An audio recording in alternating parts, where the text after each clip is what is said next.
Hare Krishna. Welcome to Books to Krishna. Hope you all liked episode 5 of Lilamrta.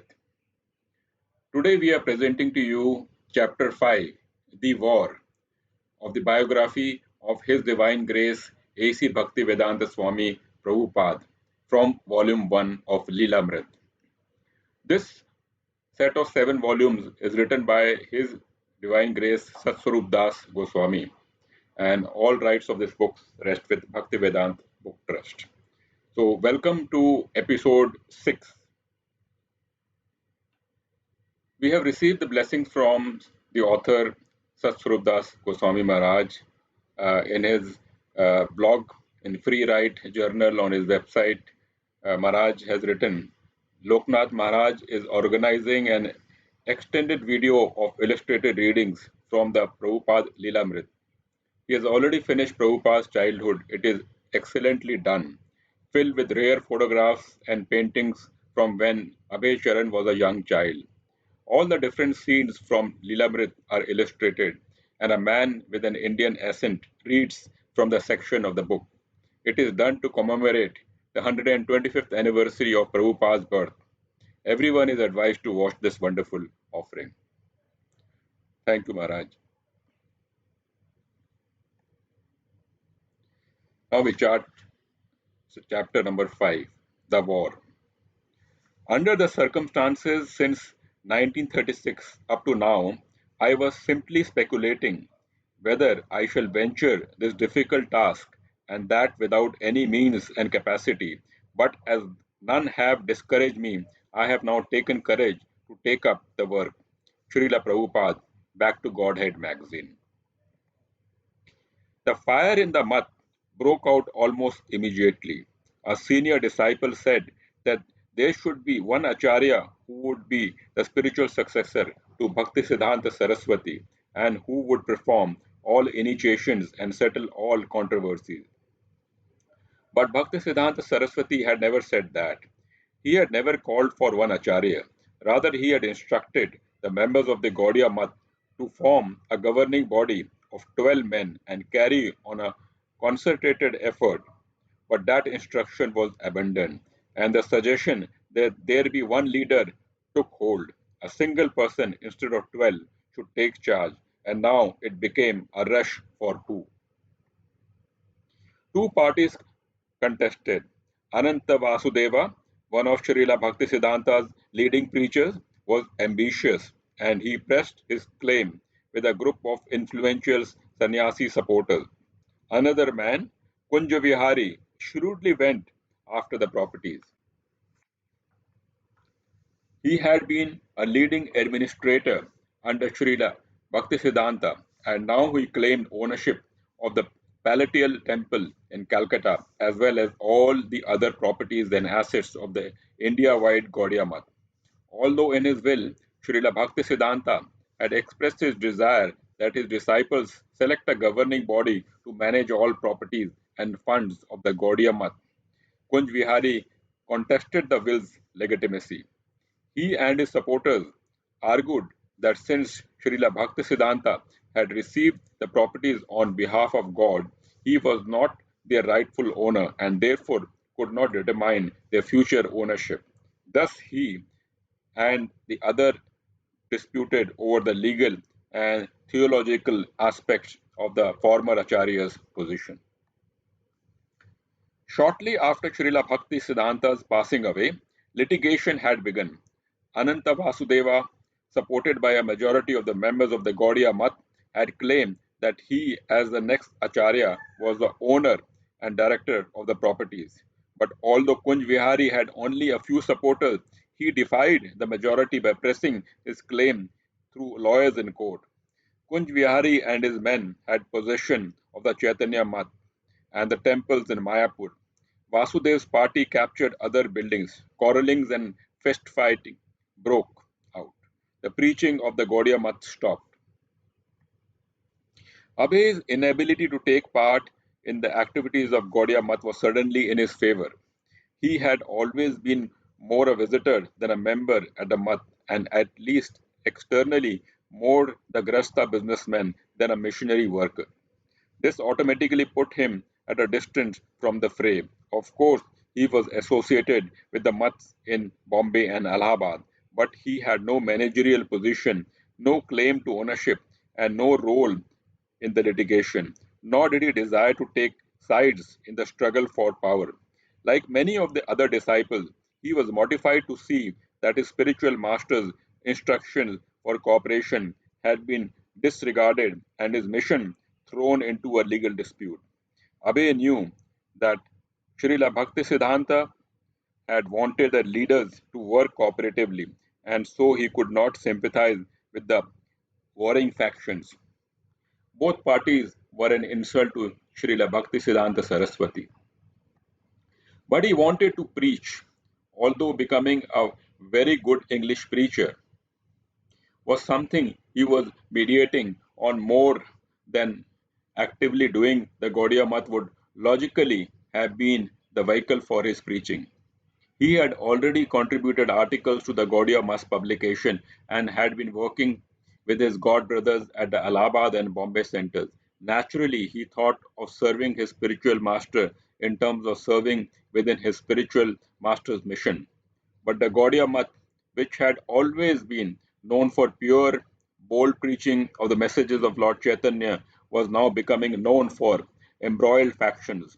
As the Gaudiya Math broke down, he was also affected. Under the present circumstances, how could he carry out his spiritual master's order to preach? Previously, the main obstacle to his preaching had been family commitments, but now the obstacles were compounded. Now he had to wait helplessly for the outcome of the struggle. What would Krishna bring about? 1938. His Bombay business diminishing. Abe, now 42, moved back to Calcutta with his wife and family and rented a house at 6 Sita Kanta Banerjee Lane. The street was but a narrow lane lined on either side with three-story houses. His office was on the first floor facing the street. The family lived upstairs. He rented the adjoining building, number 7, and on the first floor operated a small chemical laboratory manufacturing distilled water, D pains, liniment, Wimmel tonic, alpha, an injection for boils, and various other medicines. He also utilized a small outbuilding in the rear as part of his lab. Out front, he hung a large signboard, Abhay Charan De and Son, displaying a picture of a mustache Abhay Charan.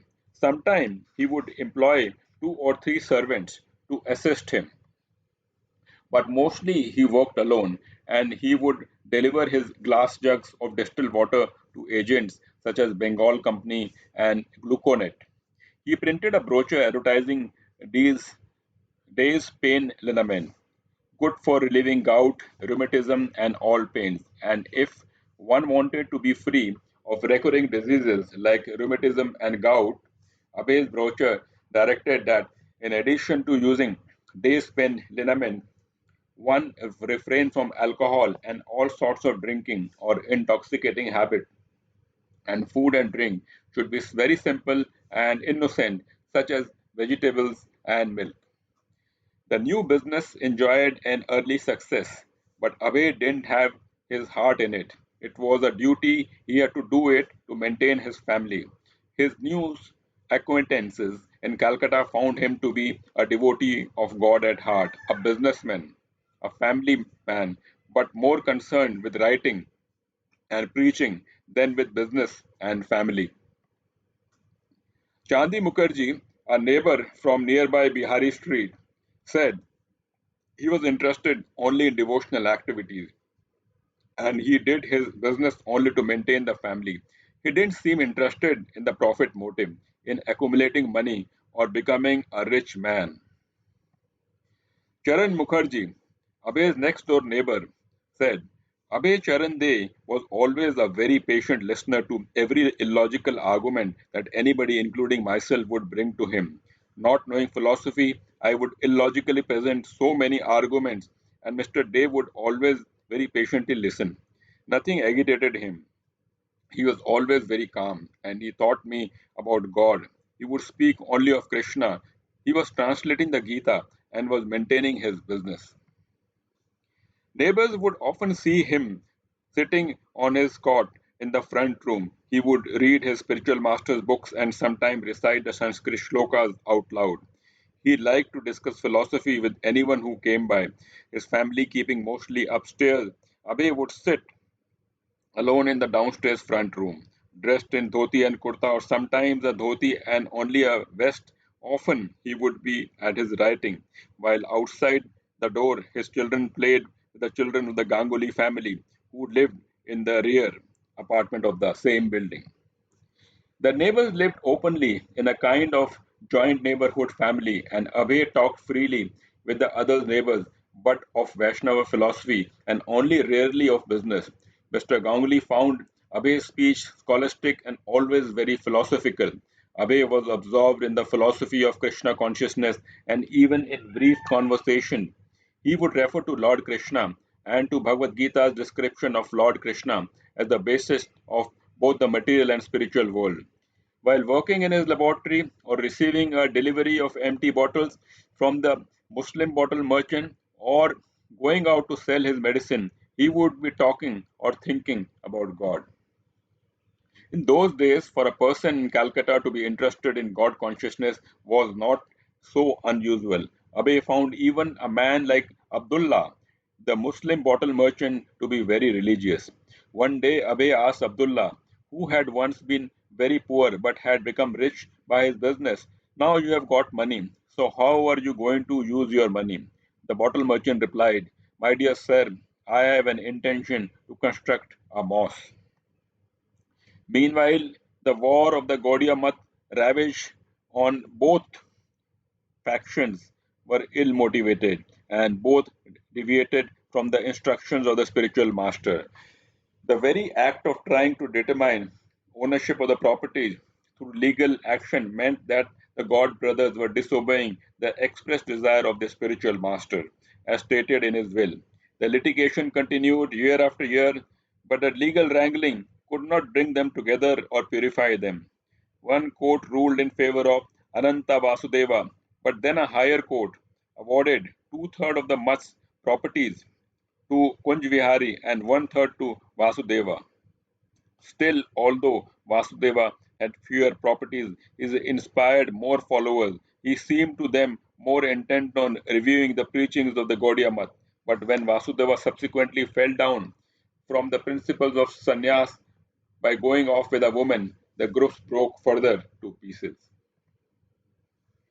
Most of the sannyasis continued to maintain their principles, but many now left the jurisdiction of the two contending factions in disgust. Individuals formed their own ashrams, Gaudiya Mission, Chaitanya Gaudiya Math, and others. The unified entity of Gaudiya Math as an all India mission consisting of many temples, several presses, and hundreds of devotees working cooperatively under one leadership ceased to exist. God brothers continued to uphold the teaching of the Lord Chaitanya Mahaprabhu as they had received from the Srila Bhaktisiddhanta Saraswati, but because they were meant to work together, they lacked their former united potency. Illusions of proprietorship and prestige had superseded the spiritual master's order, and Srila Bhaktisiddhanta's cause, a worldwide movement for propagating Lord Chaitanya's teaching, collapsed. Wherever Abhay went, he seemed to attract the company of his god brothers. Some followers of Sridhar Maharaj, the same Sridhar with whom he had worked in Bombay and whom he had always regarded as a good devotee and scholar, met Abhay at his place on Banerjee Lane and told this news to Sridhar Maharaj, who was then living at his own ashram in Mayapur. Sridhar Maharaj had disaffiliated himself from the factions of the Gaudiya Math, but as sannyasi he was still preaching and was interested in publishing Vaishnava literature. He had wanted to maintain an ashram in Calcutta. So for 20 rupees a month, he rented from Abhay the four rooms on the second floor of number 7 above Abhay's chemical laboratory.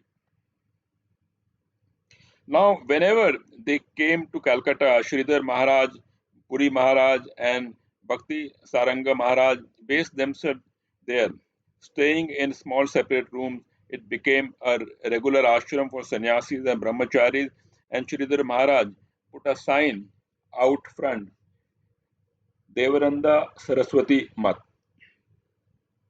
Sridhar Maharaj establishment of a mat in Mayapur with a branch in Calcutta was his response to the Gaudiya Mat split. Like other sannyasis, he had been initiating disciples and preaching, not waiting for the outcomes of the litigation with his continued appeals and counterclaim. Abhay was glad to encourage Sridhar Maharaj and others who joined him at his little ashram.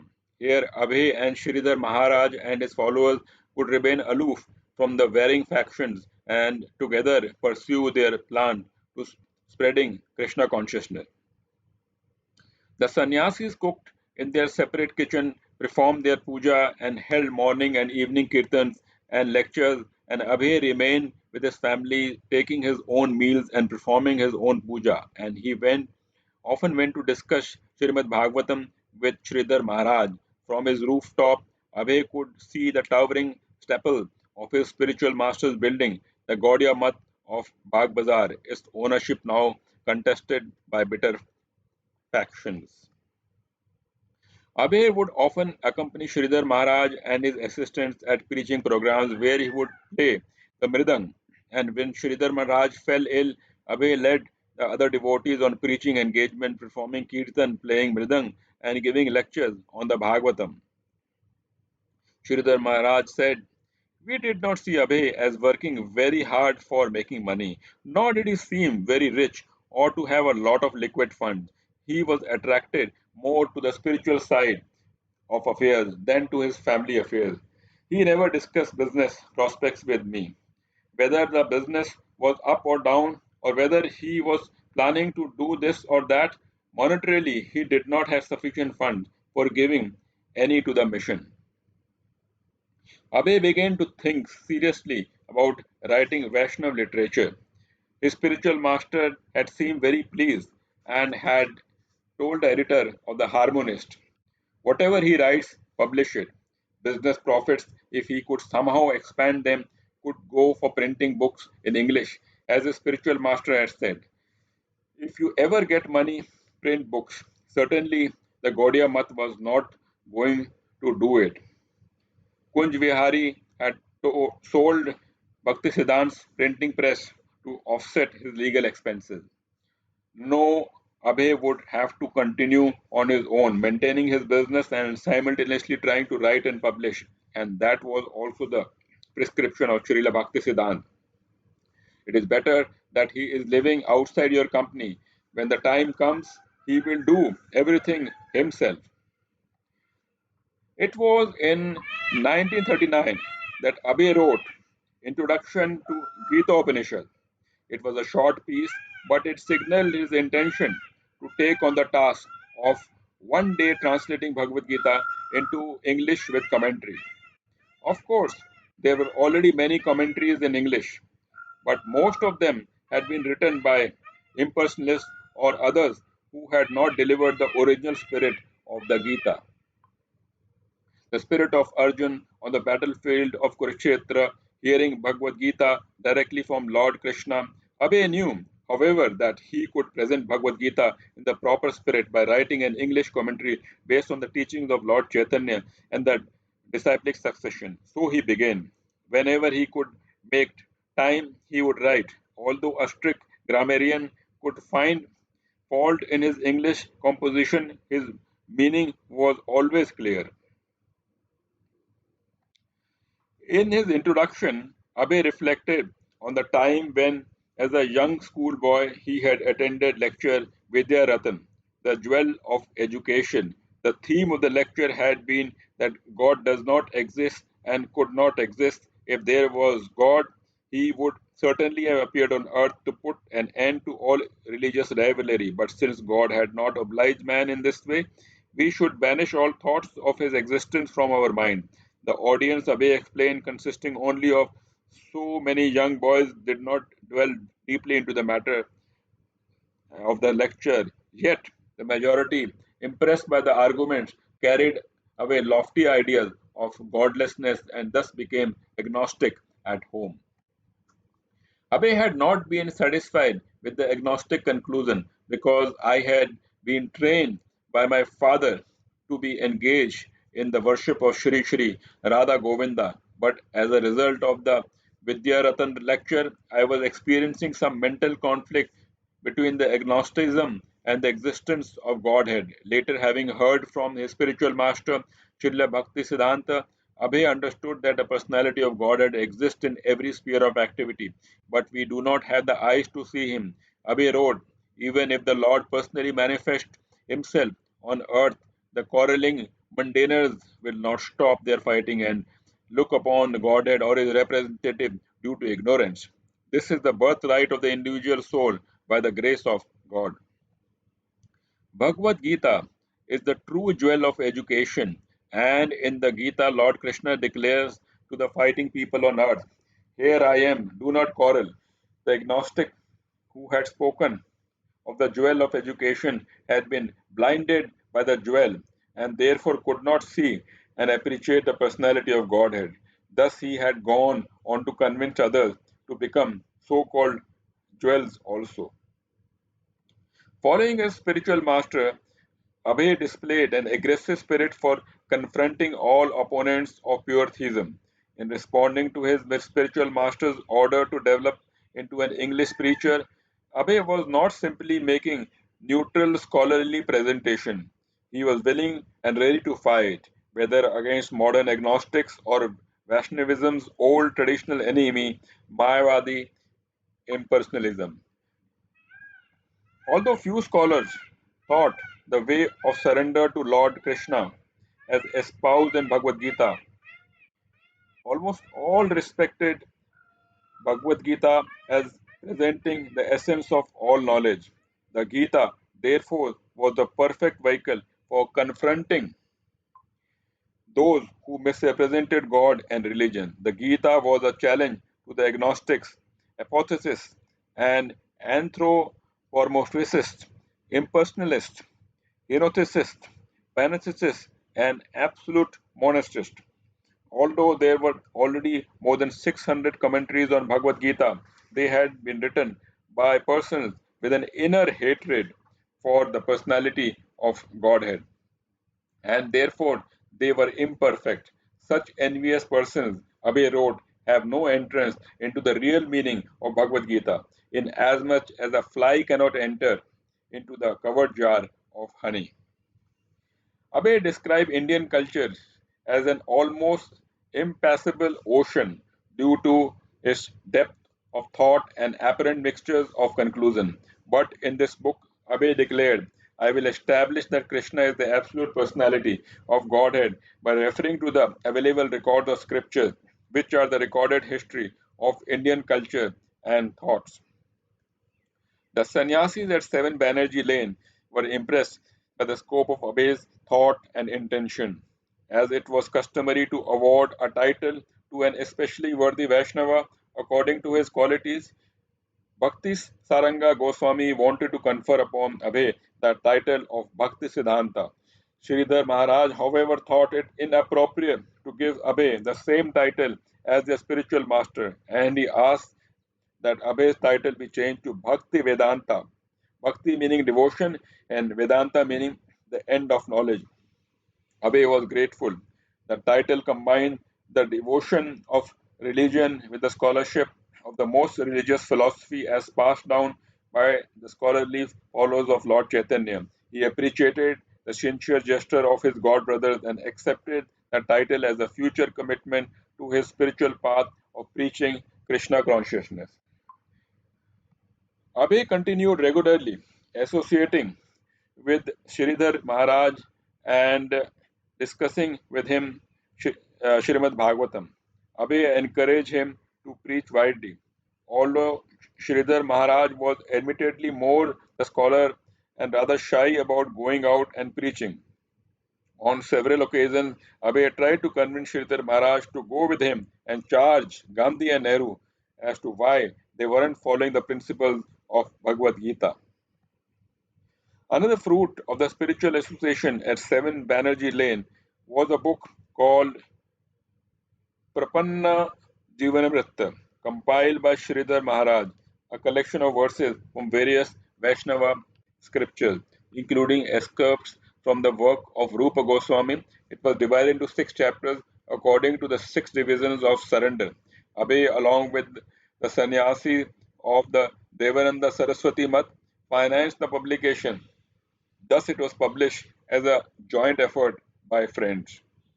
September 3, 1939.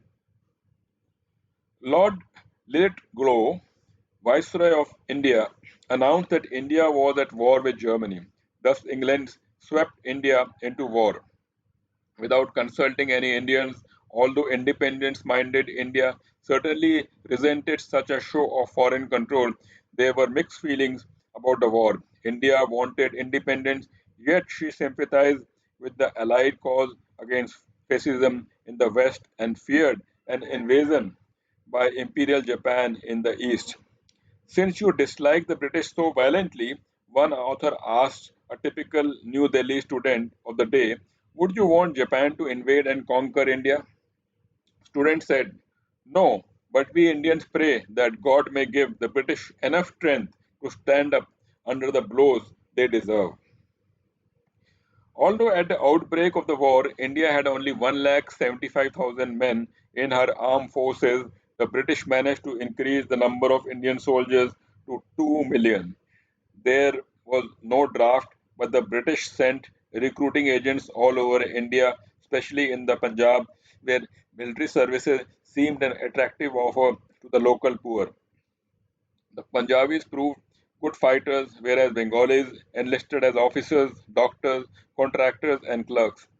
Indian soldiers were dispatched to battlefields in Egypt, Iraq, Syria, Persia, Malaya, Burma, and Assam.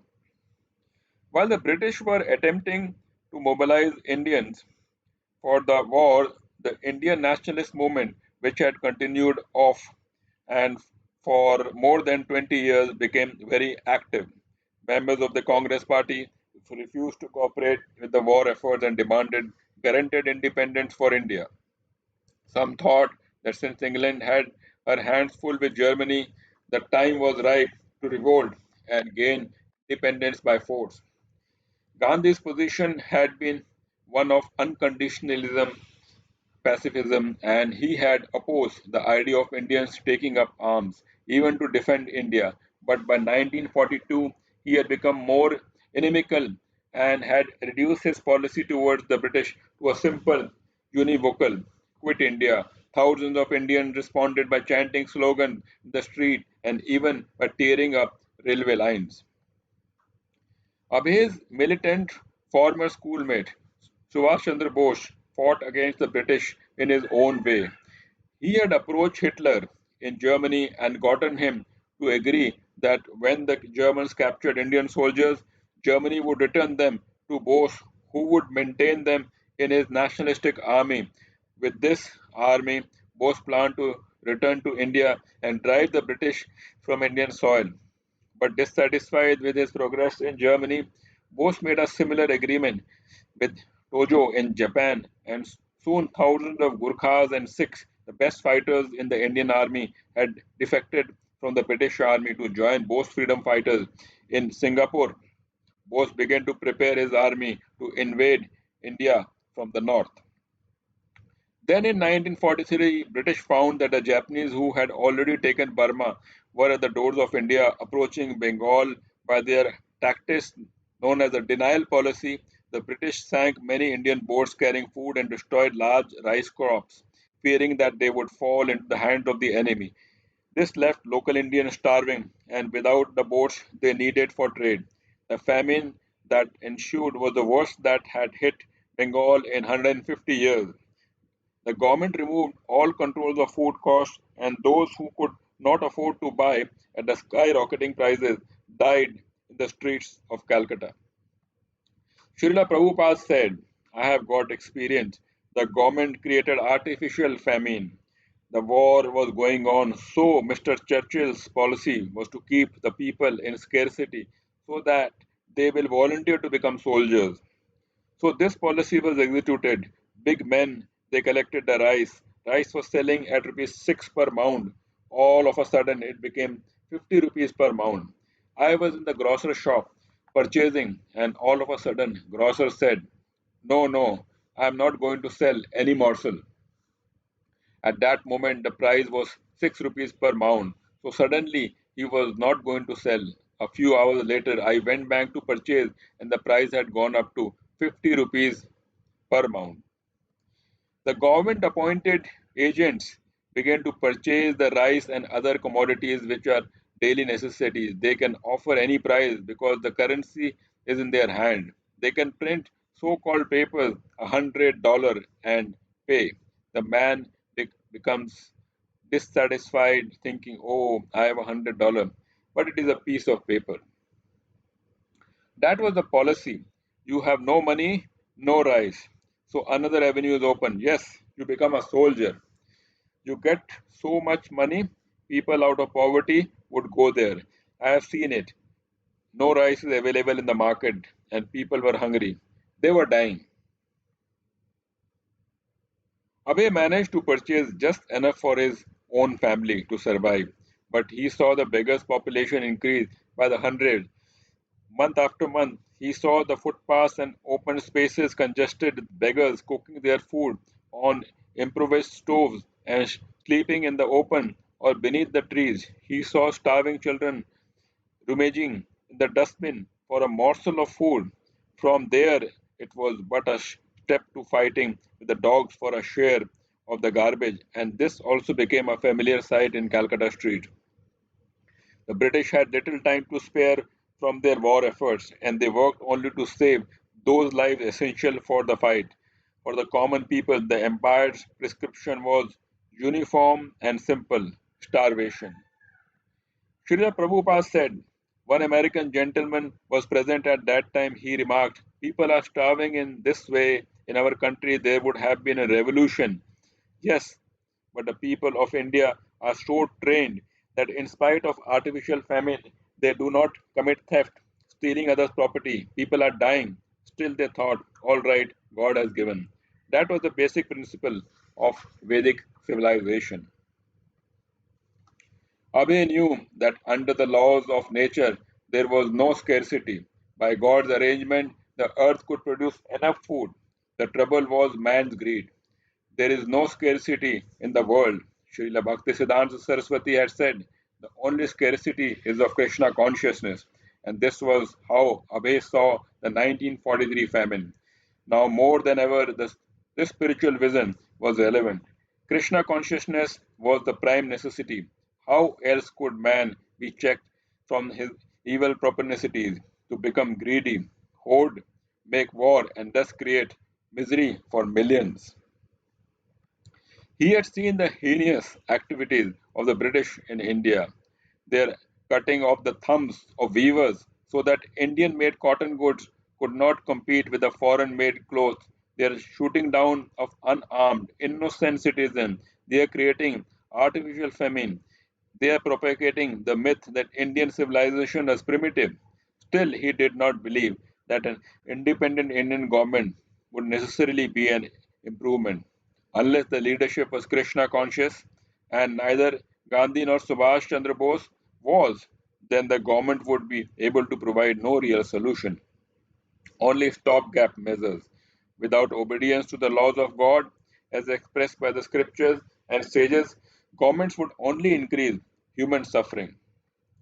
Then Calcutta was bombed day after day. The bombing was concentrated in specific areas such as the Kitarpur port facility and Sham Bazar in North Calcutta, very near Abey's home at Sita Kanta Banerjee Lane. American planes had been leaving from airfield near Calcutta for targets in China and Japan. So the air raids on Calcutta seemed an inevitable retaliation.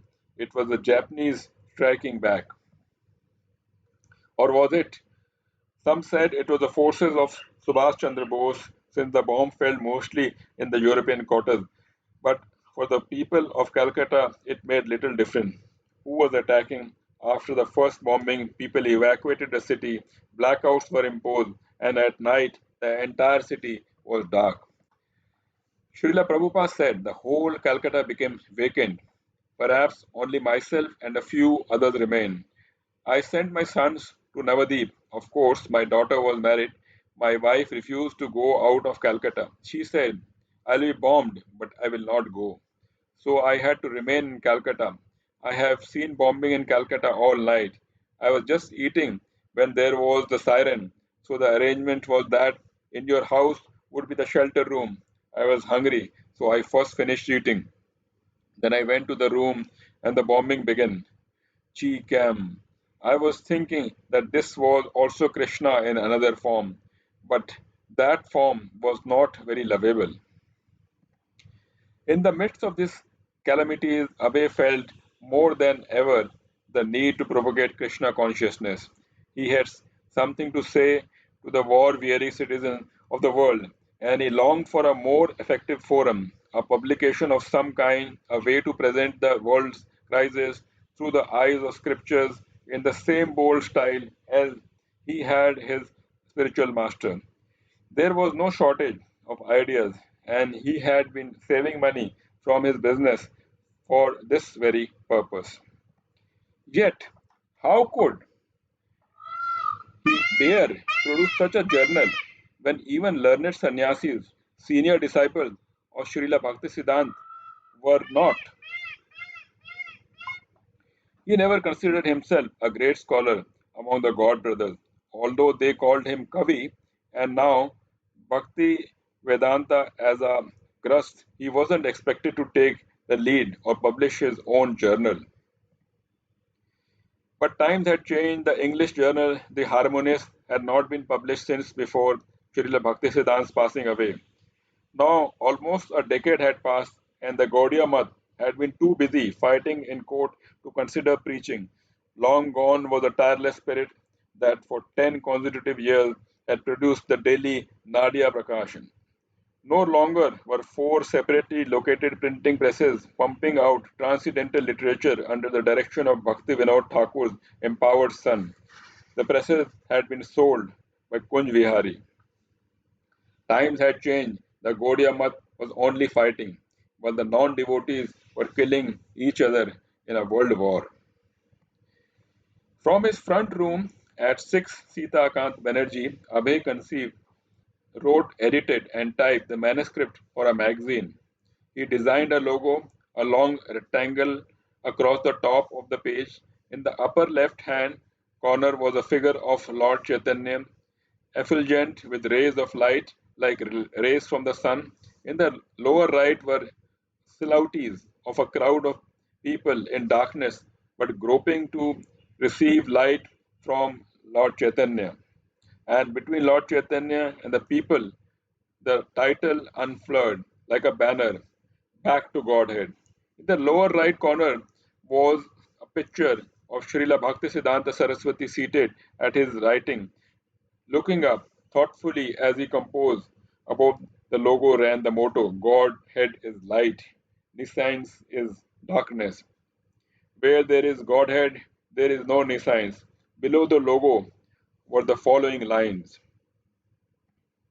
edited and founded under direct order of His Divine Grace Shri Srimad Bhaktisiddhanta Saraswati Goswami Prabhupada by Mr. Abhay Charan De. Abhay had already gained some printing experience in connection with his business, and after completing manuscript, he brought it to Saraswati Press, the first printers in Bengal. He also hired an agent, Calcutta's prestigious bookseller, Thacker, Spink and Company, who would take responsibility for distributing the journal to bookstores and libraries, including outlets in several foreign countries.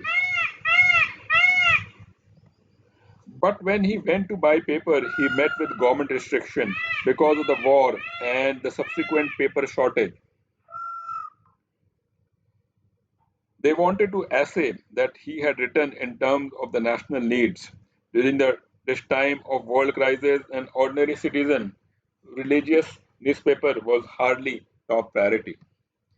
Abey's request for paper was pre-functionally denied, but he persisted. He appealed that using paper to print the teachings of the personality of Godhead was not a waste and not ultimately in the present troubled atmosphere.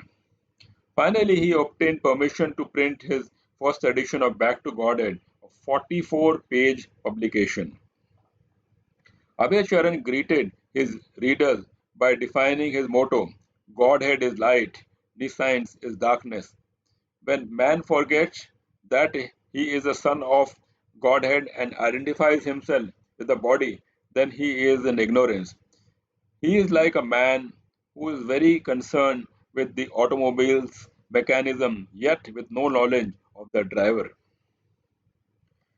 The defect of the present day civilization is just like that. This is actually the civilization of nescience or illusion, and therefore civilization has been turned into militarization. Everyone is fully concerned with the comforts of the body and everything related with the body, and no one is concerned with the spirit that moves the body. Although even a boy can realize that the motor car mechanism has little value if there is no driver of the car. This dangerous ignorance of humanity is a gross nescience and has created a dangerous civilization in the form of militarization. This militarization, which is softer language, is nationalism, is an external barrier to understanding human relation. There is no meaning in a fight where the parties do fight only for the matter of different colored dresses. There must be, therefore, an understanding of human relation without any consideration of the bodily designation or colored dresses. Back to Godhead is a feeble attempt by the undersigned under the direction of His Divine Grace, Shri Srimad Bhaktisiddhanta Saraswati Goswami Prabhupada, the celebrated founder and organizer of the Gaudiya Math activities, just to bring up a real relation of humanity with the central relation of the Supreme Personality of Godhead. That there is a great and urgent need of a literature like this is keenly felt by the leaders of all countries, and the following statement will help much of the procedure. It was 1944, and Abe specifically addressed the crisis of World War. The world's political leaders were expressing their disgust at their people's suffering and scarcity. After 4 years of fighting, costing millions of human lives, the Second World War within 20 years was still scorching the earth. Although end was in sight, leaders expressed not so much happiness and hope was weariness and uncertainty. Even if this war ended, would there be yet another war? Had man not yet grasped the vital lesson of how to live in peace? Abe quoted Archbishop of India: India, guided by God, can lead the world back to sanity. He quoted the President of the United States. A program, therefore, of moral rearmament for the world cannot fail to lessen the dangers of armed conflict. Such moral rearmament, to be most highly effective, must receive support on a worldwide basis. He mentioned former President Herbert Hoover, who had affirmed that the world needs to return to moral and spiritual ideals, and he quoted a resolution by the British House of Commons affirming that spiritual principles are the common heritage of all people and that men and nations urgently need to acknowledge the sovereignty of God. He quoted Wendell Willich, who, after his return from Russia, had reported millions of Russians killed, wounded, or missing in the war, and millions more suffering from a winter of terrible scarcity and subjugation. What is true for the Russian people, Abe wrote, is also true for other people, and we Indians are feeling the same scarcity, the same want, and the same disgust. He quoted Britain's Foreign Secretary Anthony Eden had been filled with lamentation and indignation at the miseries of war. He quoted the Archbishop of Canterbury. In every quarter of earth, men long to be delivered from the curse of war and find in a world which has regained its peace respite from the harshness and bitterness of the world they have known till now. But so often they want the kingdom of heaven without its king, the kingdom of God without God, and they cannot have it. Our resolve must be back to God. We make plans for the future for peace amongst the nation and for civil security at home. That is quite right enough, and it would be wrong to neglect it. But all our plans will come to shipwreck on the rock of human selfishness unless we turn to God, back to God. That is the chief need of England and of every nation. He also quoted Sir Francis, young husband of Britain. Now that religion is everywhere attacked brutally, we look to India, the very home of religion, for a sign. And finally, he quoted Sir Sarvapalli Radhakrishna. The war, when it would be won, would prove to be the breeding ground of other wars if the peace was not saved. It could happen only if powerful nations ceased to take pride and glory in their possessions, which were based on labor and tribute to other weaker nations. This perhaps was what Sir Harcourt Butler meant when he said that the principles of Hinduism contain the essential elements for saving the world civilization. And in another quote from Dr. Radhakrishna, Abe offered a statement he also used as one of the mottos of the magazine. We have to defeat tyranny in the realm of thought and create a will for world peace. Instruments for training the mind and educating human nature should be used to develop a proper social outlook without which institutional machinery was of little use.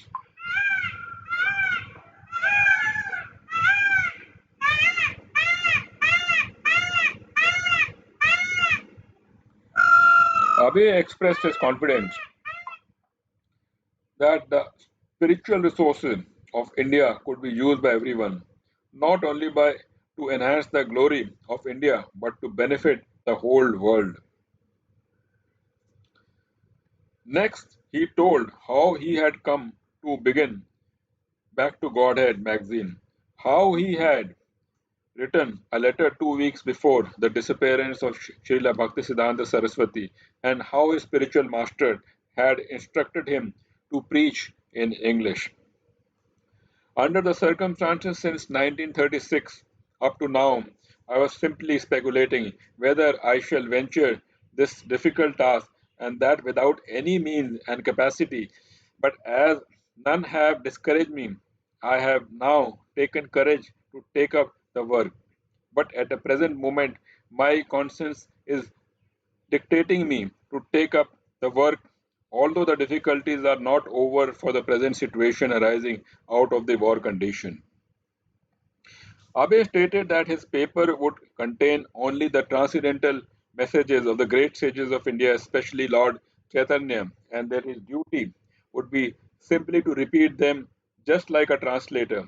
He would not manufacture anything, and so his words would descend as transcendental sound for guiding people back to Godhead. He admitted that the subject matter of Back to Godhead, being from a totally different sphere of consciousness, might seem dry to his readers, but he held that anyone who actually gave attention to his message would benefit. Sugar candy is never sweet to those who are suffering from the diseases like the bile, but still, sugar candy is the medicine for bilious patient. The taste of sugar candy will gradually be revived if the bilious patient goes on taking sugar candy regularly for the cure of the disease. We recommended the same process to the readers of Back to Godhead. Abe focused on presenting the timeless message of the Vedas, but the wisdom context of current crisis. In his essay Godhead and His Potentiality, he presented Vedic evidence and logical arguments to explain the transcendental nature of Godhead and the individual souls both being deathless, blissful, and full of knowledge. Because men have forgotten and neglected their vital connection with God, they can never be satisfied in the material world, which is temporary and beset with unavoidable miseries. As spiritual souls, everyone is eternal by nature, and therefore everyone tries to avoid the onslaught of distress and dangers which come one after another. But the material body is meant for suffering and ultimately for destruction. The exodus of residents of Calcutta to other places out of fear of being raided by the Japanese bombs is due to the same tendency of non destructible existence. But those who are thus going away do not remember that even after going away from Calcutta, saved from the rage of the Japanese bombs, they are unable to protect their bodies as non destructible in any part of the material universe. When the same bodies will be raided by the bombs of material nature in the form of threefold miseries. The Japanese also, who were threatening the Calcutta people with ruthless air raids for increasing their own happiness by possession of land, do not know that their happiness is also temporary and destructible, as they have repeatedly experienced in their own fatherland. The living beings, on the other hand, who are designed to be killed, are the by nature eternal, impenetrable, invisible, etc. So, all those living entities who are threatened to be killed, as well as those who are threatening to conquer, are all alike in the grip of the Maya potency and are therefore in the darkness. Abe wrote that never by their own devices could men escape the conditions of destruction. So many world leaders were seeking relief from the war, but all were useless because their attempts for peace were within the material conception of life. Their attempts were like attempts to elevate darkness with darkness, but darkness can be removed only by light. Without light, any amount of speculation of the human mind, which is also a creation of the material nature, can never restore the living entities to permanent happiness. In that darkness, any method of bringing peace in the world can bring only temporary relief or distress, as we can see from all creations of the external potency. In the darkness, non violence is as much useless as violence, while in the light, there is no need of violence or non violence. Abe did not deal exclusively with the war in the Theosophy and in Vaishnavism. He criticized the shortcomings of the fashionable idea of Theosophy, which the followers of Madame Blavatsky had popularized in India. In congregational chanting, he upheld the scriptural prediction that the Sankirtan movement of Lord Chaitanya would spread to every town and village on the surface of the earth. From this foretelling, we can hope that the cult of Sankirtan will take very shortly a universal form of religious movement, and this universal religion, wherein there is no harm in chanting the name of the Lord, nor is there any question of quarrel, will continue for years, as we can know from the pages of authoritative scriptures. The central theme of Back to Godhead was clearly the order of Bhaktisiddhanta Saraswati. In its cover, with a picture of a thoughtful Srila Bhaktisiddhanta in his dedication, in his statement of the magazine purpose, in his handling of issues, his analysis of theosophy, his prediction of the spread of Sankirtan, in its every aspect, the theme of Back to Godhead was the order of Srila Bhaktisiddhanta Saraswati. There were also shorter essays by other contributors, including Bhakti Saranga Goswami. An advertisement on the back cover highlighted Gita Upanishad by Abhay Charan De, editor and founder of Back to Godhead, in three parts, 1200 pages, royal size, first class, Morocco binding. An elaborate exposition of the world famous Hindu philosophy, the Bhagavad Gita in its true scientific theistic interpretations by the chain of disciplic succession from Sri Krishna, Brahma, Narad, Vyas, Madhav, Madhavendra Puri, Ishwar, Lord Chaitanya, Rupa Goswami, Jiva Goswami, Krishna Das, Narottam, Vishwanath, Valadeva, Jagannath, Thakur, Bhakti Vinod, Gaur Kishore, Thakur, Siddhanta, Saraswati, down to the author with numerous illustrations in color and plain from many authentic scriptures. To be published shortly, customers booked in advance, price India rupees 18, foreign 1.1 pound. And a second major work, Lord Chaitanya, in two parts, totaling 1000 pages. Neither of these manuscripts was actually near completion, but Abhay was expressing his eagerness to undertake such large works on behalf of his spiritual master. In attempting to print the second issue of Back to Godhead, Abhay encountered the same difficulty as before. Twice he requested permission to purchase newsprint, and twice the government denied his request. Paper was restricted on account of the war. On July 10, 1944, wrote Abhay wrote a letter, the third letter.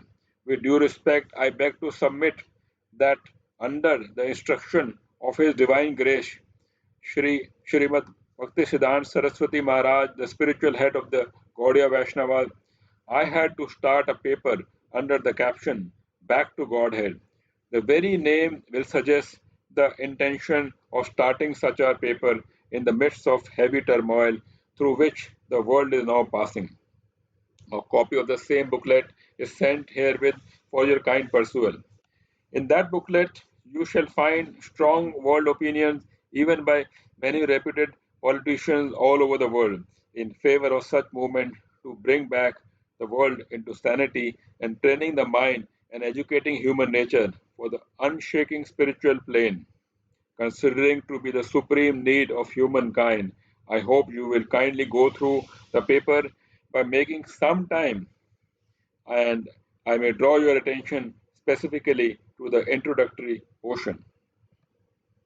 Abe also remarks that the editorial board of Back to Godhead felt that there was not so much scarcity of paper as a scarcity of education. Taking the opportunity to preach, Abe explained that although the ultimate supplier was a personality of Godhead, godless men considered themselves the proprietor of all things. Catastrophe that is now in vague in the present war of supremacy is guided by this false sense of proprietorship, and therefore there is need of making propaganda among all human beings in order to bring them back to the sense of the ultimate proprietorship of Godhead.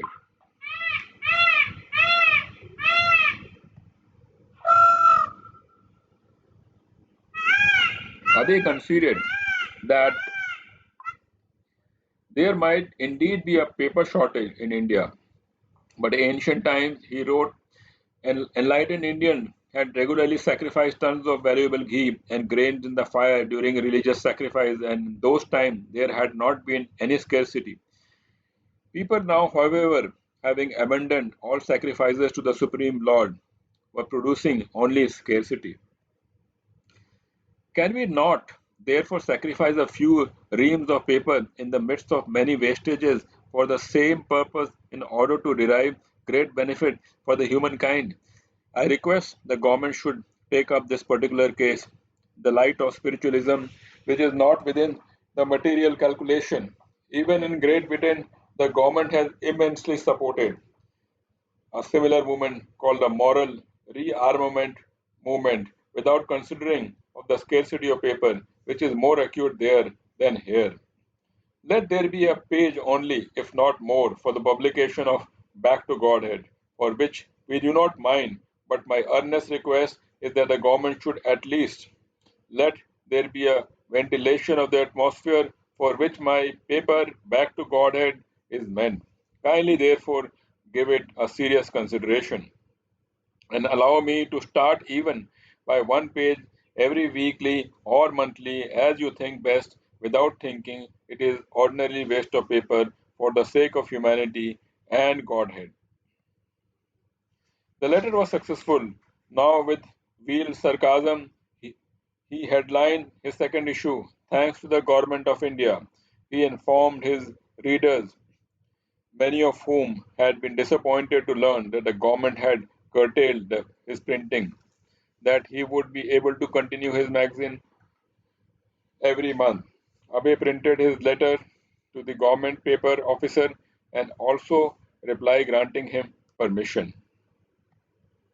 His articles were shorter, this time displaying the flair of a news columnist, as with philosophical criticism, verve, and a touch of ironic humor, he commented on world leaders and crises, Gandhi Jinnah talks, Mr. Churchill's human world, Mr. Bernard Shaw's wishful desire, and spontaneous love of Godhead comprise the issue. Gandhi Jinnah talks. We are sorry to learn that Gandhi Jinnah talks about unity of the Indian people have failed for the present. Abe was not very optimistic about the results of such occasional talks between several heads of communities. Even if they made a successful solution, it would break up and take the shape of another problem. They were looking for unity between Muslims and Hindus, but in Europe, the fighting parties were Christian, and in Asia, they were mostly Buddhists, but still they were fighting.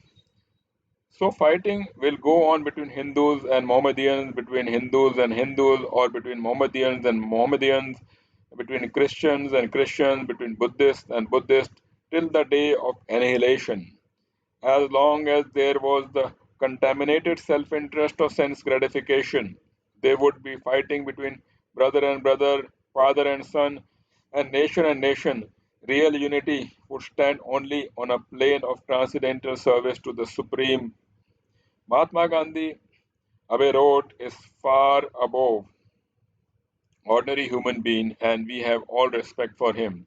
But Abe advised Gandhi to give up his activities on the material plane and rise to the transcendental plane of the spirit. Then there could be talks about the unity of all people. Abe cited Bhagavad Gita's definition of a Mahatma, one who concentrates his attention on the service of the Supreme Lord Shri Krishna.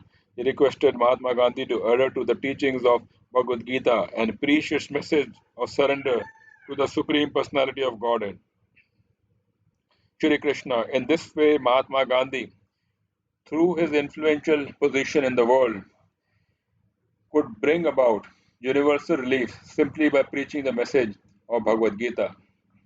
Mr. Churchill's Humane World. We are pleased to find that leaders of world politics, such as Mr. Churchill, have nowadays begun to think of a human world and trying to get rid of terrible national frenzy of hate. The frenzy of hatred is another side of the frenzy of love. The frenzy of love of Hitler's own countrymen has produced the concomitant frenzy of hatred for others, and the present war is the result of such dual sides of a frenzy called love and hatred.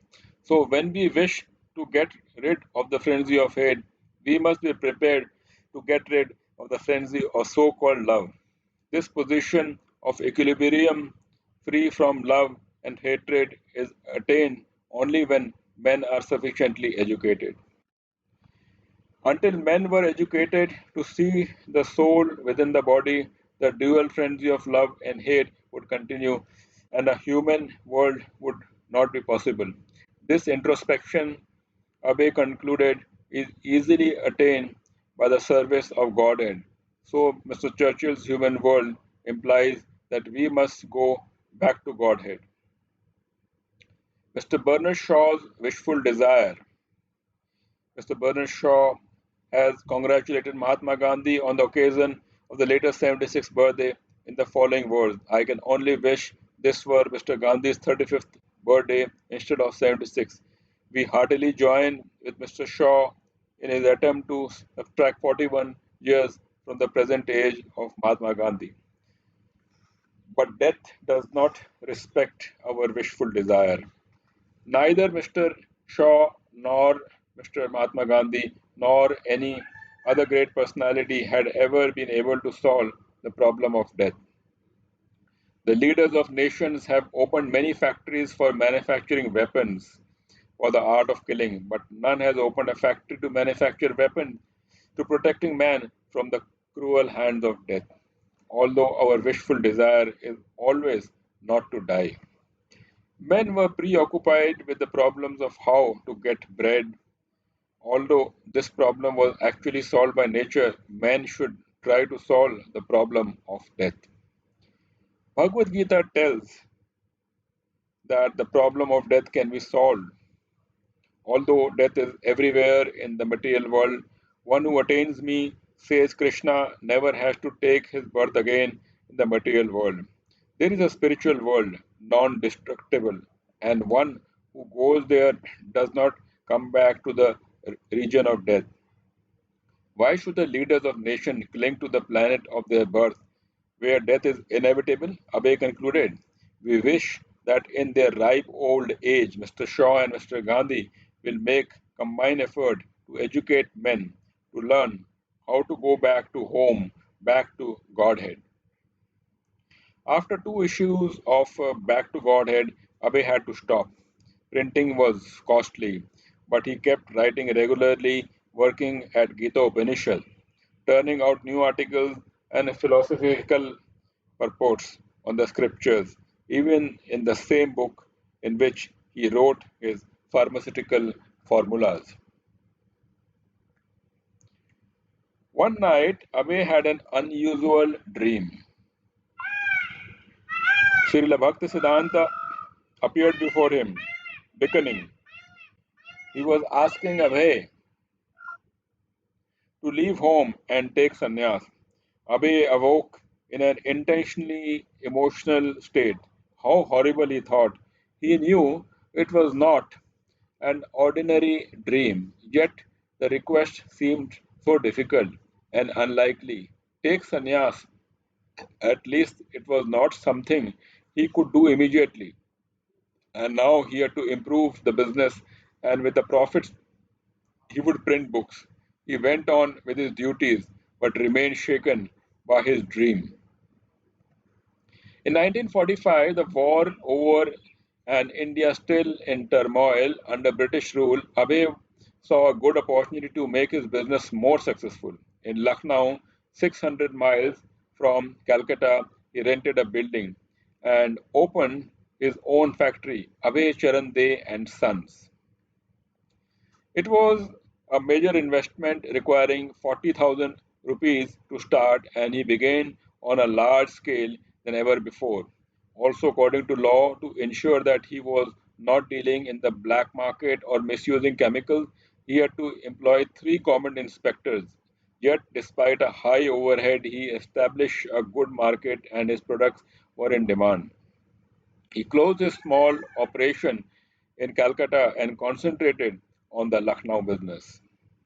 Although the building was known locally to be haunted by ghosts, Abe had not been deterred. But when he began his operation, some of the workers came to him frightened. Babu, Babu, there is a ghost. Abe then went through the entire building chanting Hare Krishna, and after there were no more complaints of ghosts. On November 13, Abe wrote to his servant Goranga, mentioning some of his difficulties in Lucknow and asking him to come there to help. In this letter, Abe spoke bitterly of his wife Radharani and children. Gauranga Prabhu, please accept my obeisances. I received your letter dated 7th. Due to lack of time, I could not reply in time. I stay here alone with some servants. If I leave now, then I have to close everything down. Due to my leaving once and closing this business, I have lost about 10,000 rupees and goodwill also been affected and my enemies have increased. That is why I am fighting, practically stalking my whole life. I am staying here all alone in the middle of so many difficulties, not for nothing. That's why I was writing to you repeatedly to come here. As soon as you receive this letter, show it to Dabra. Take at least 10 rupee from him and come here. When you come here, I will make arrangement to send money to your home. What's the point in holding you back with an excuse that there is no servant or maid servant? I try to serve them enough by keeping servant, maid servants, and cooks, but up until today they have not become attached to devotional service. So I am no more interested about those affairs. When you come here, then I will go to Calcutta. If I see that they are interested about devotional service, then only I will maintain my establishment there. Otherwise, I will not maintain them anymore. Bring a quilt for me. Yours, Abhay. The two interests, family and preaching, were conflicting. Radharani had never shown any interest in Back to Godhead. She seemed to work against his enthusiasm, both for publishing and for earning. The business was called Abhay Charan De and Sons, and yet the sons were disinclined to help. And when he had called for his servants to join him in Lucknow, the family had objected, saying they needed Goranga more there. What was the use? The family was interested neither in backing him in his business nor in taking up the life of devotional service. And since his business was primarily an outcome of his family life, he resented that he had to give it so much of his energy. It was the old economic law of Marshall that he had learned in college. Without family affection, a man's economic impetus is weakened. Of course, there could be compatible balance between family service and devotional service. Bhakti Vinod Thakur had described two simultaneous obligations, bodily and spiritual, social status, mental development, cleanliness, nourishment, and a struggle for existence were all bodily obligation. The activities of devotional service to Krishna were spiritual, and the two should parallel one another. In Bhakti Vinod Thakur's life, his family was a source of spiritual encouragement, and he used his social position to advance his preaching. But Abhay's experience had been different. The two paths seemed to be at war, each threatening the other's existence. He felt himself operating somewhat like the materialist he had criticized in his writings, absorbed in the struggle for existence with insufficient times for self realization. Although his family made more and more demand of him, he was feeling less inclined to work for them and more inclined to preach Krishna consciousness. It was a predicament. He could only push on, diligently support his family, expand his business, and hope for a great success so that he could revive his publishing. But a Lucknow factory seemed almost beyond his means. He had purposefully begun on a large scale with the aim of making a large profit. But monthly expenses were high. He had fallen behind in his rent and now he was involved in a court case with the landlord. Although he was visiting Calcutta regularly and shipping raw material from Calcutta to Lucknow daily, he always found his family members in Calcutta uncooperative. His servants Goranga was also reluctant to work as Abhay required and was thinking of going back to live with his family. Abhay again wrote to Goranga on the 23rd. Offered my humble obeisances at the feet of the Vaishnava Gauranga Prabhu, I have received your postcard dated 1811-45 and got all the information. There is no need to come here just for a month after spending the money and then go back. For the present, take 25 rupees from Dubra and go home. Write a letter to me after your arrival. Then I will send the rest of your money in one or two installments by money order. Then from there, you let me know when can you come here. I've started my work here in a fairly big scale. You have seen with your own eyes. So if there is no income, who will spend for a court integration? Everything is on my head. The brothers and sons are just eating and sleeping like a bunch of females and breaking the axe on my head. You go home as soon as you get the money and try to come back as soon as possible. Yours Shri Abhay Charande. Thus ends chapter 5, The War of volume 1 of Lilamrta. Here you see the blessings received from Sri Loknath Swami Maharaj. Dear Dr. Munish, please accept my blessings. All glories to Srila Prabhupada.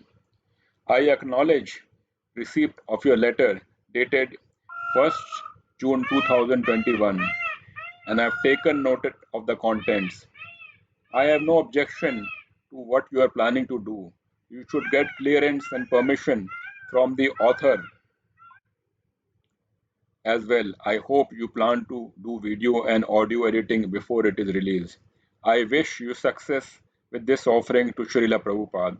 I am adding Yudhishthir Govind Prabhu and Prajata Mataji to this communication for their information.